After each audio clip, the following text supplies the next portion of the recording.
عليكم ورحمة الله وبركاته. أهلا وسهلا بالمتتبعين.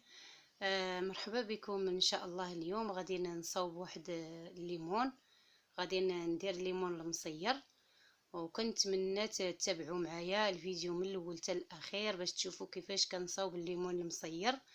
الليمون الحامض المصير باحسن طريقه وناجح 100% ان شاء الله. عندي هنايا واحد تقريبا على حسب كل واحد، انا عندي تقريبا هنا 12 كيلو ديال الليمون الحامض اللي هو الليمون بلدي. عندي انا الليمون البلدي ماشي الرومي، ماشي داك الخضر الطويل هذا، راه الليمون البلدي راه باين كتكون عنده هذا الرويس هذا. غادي نرقدو في هذا البريميل الصغير هذا على حسب كل واحد. اللي بغى يرقدو في القراعي الدجاج ما كاين حتى مشكل، انا تنديرو هنايا. هانتوما كيف ما كتشوفوا نحلها وتشوفوا من الداخل كيفاش دايره، مغسوله مزيان وممسوحه مزيان وناشفه.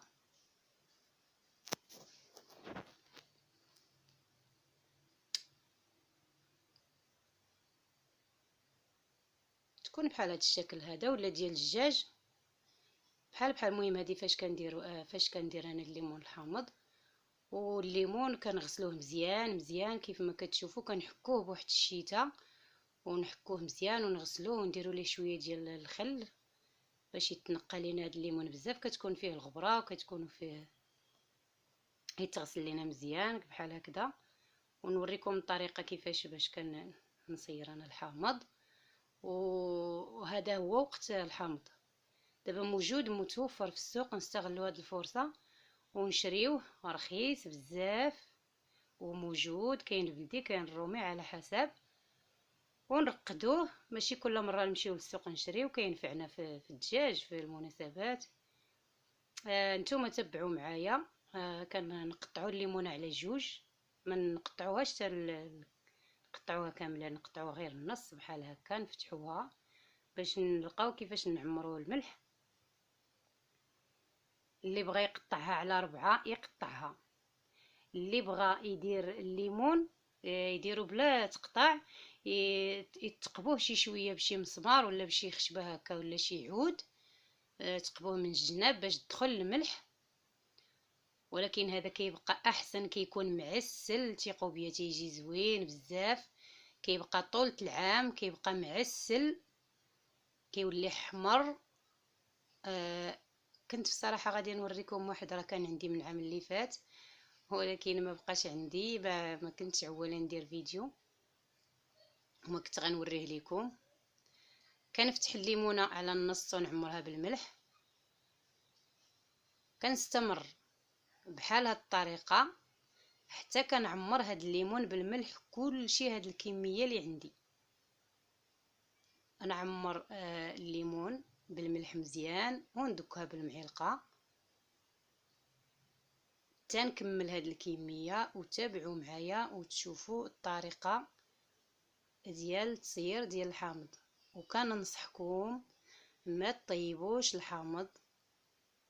كاين اللي كيطيب الحامض كيسلقوا في الماء عاد كيرقدوا، ما كتبقى فيه حتى شي فائده ملي كيطيب الحامض. شفت بزاف ديال النساء تيطيبوا الحامض تيسلقوه في الماء عاد كيرقدوه.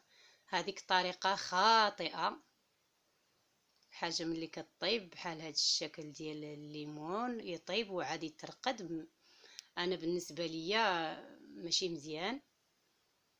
يعني الليمون ساهل في الترقاد ديالو، غير تبعوا معايا الطريقه تشوفوا كيفاش. كاين بزاف ديال الناس كيعرفوا يرقدوا الحامض، ما كندير فيها انا لا ماء لا حتى شي حاجه نهائيا.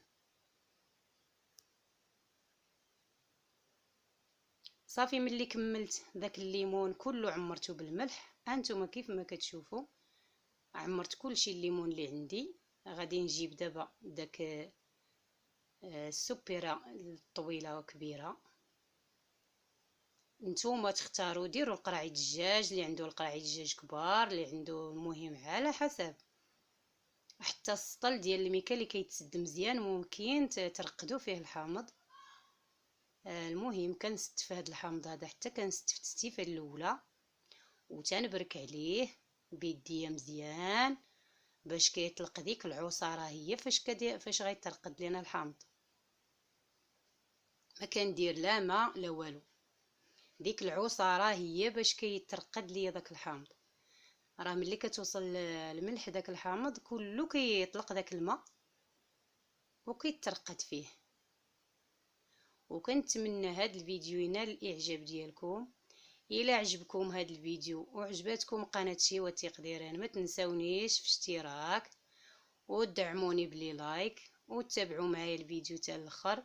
جزاكم الله كل خير، وضغطوا على الجرس باش يوصلكم الجديد ان شاء الله. وكنشكر كل واحد اللي كيتابعني، كنشكرو بزاف بزاف. كل واحد اللي عاونني كنشكرو بزاف بزاف. لكم جزيل الشكر. كنشكركم كاملين اينما كنتم. كنوجه لكم تحيه كبيره. كيف ما كتشوفوا معايا كنحط الليمونه وتنضغط عليها مزيان، نضغط حتى كتطلق ديك العصاره. كيف ما كتشوفوا غنستمر تنكمل داك الليمون اللي عندي. فين ما حطيت شي ليمونه كنبرك عليها.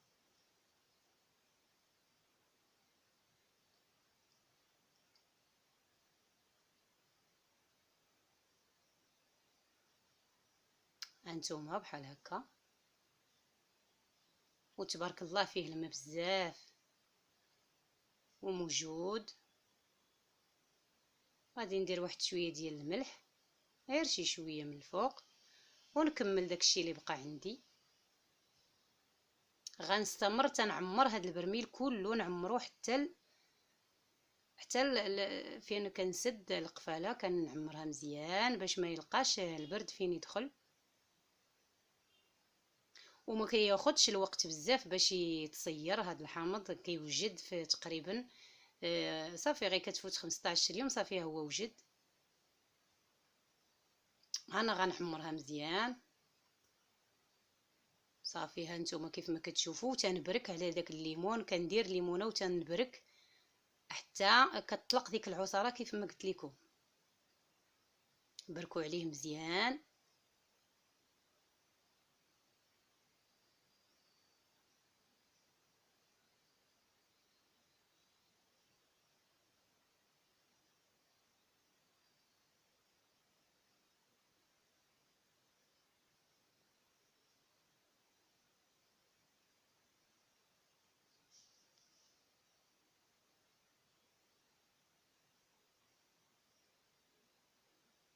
غادي نزيد واحد شويه ديال الملح من الفوق.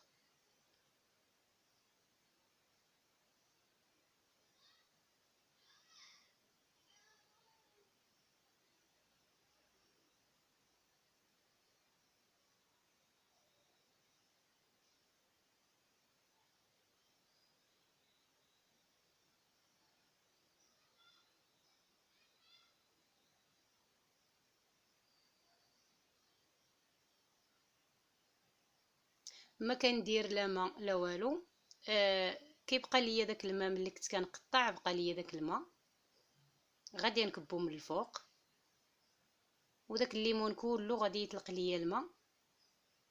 نزيد شويه ديال الملح ونسد مزيان، نحكم عليه بزاف مزيان، نسد باش ما يدخلش ليا البرد لهاد السوبيره هادي. وغنديرها في شي بلاصه اللي هي بحال البلاكار، شي حاجه مغطيه هكا من الشمس ولا من الضوء، حتى النهار اللي كنحتاجو حتى كيتصايب. كنضغط عليه ونسدو مزيان مره مره كنحرك.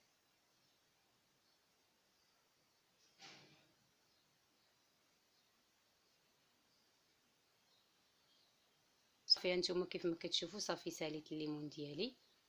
وغادي نحركها شويه حتى توصل الملح بعضياتها. وغادي ندير مره ندوز يومين ولا نهار ونحرك داك الماء صافي حتى كيطلق ليا داك الماء. اللي ما بغاش، اللي خاف يغمل ليه الليمون من الفوق يدير نقيطه الزيت من الفوق. اللي ما بغاش انا ما تنديرهاش. اللي ما بغاش بلاش. صافي كيبقى هكا حتى كيتصايب، ما كيوقع ليه والو، كينجح 100%. اللي بغى يدير شويه الزيت ممكن يدير واحد شويه الزيت من الفوق، قد معلقه ولا 2 معالق باش ما يغملش داك الفوق. ولكن انا ما تيغملش، مره كنحرك حتى كيطلق ديك العصاره صافي تيبقى هو هذاك. صافي تيبقى زوين.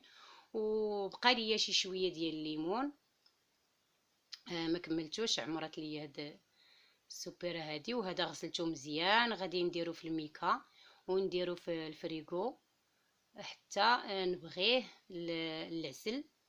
كيف ما كتعرفوا في وقت العسل في وقت رمضان كيجي الليمون غالي بزاف، غنديرو في الميكا ونحتفظ به. النهار اللي بغي ندير العسل، نبغي ندير شي حاجه او عصير او شي حاجه، كنجبدو كنلقاه عندي موجود. وكنتمنى هذا الفيديو ينال الاعجاب ديالكم، وشكرا لكم بزاف بزاف. وكنتمنى هذا الفيديو يكون خفيف ظريف على قلوبكم. وشكرا لكم، شكرا للمتابعة، والى اللقاء اخر ان شاء الله.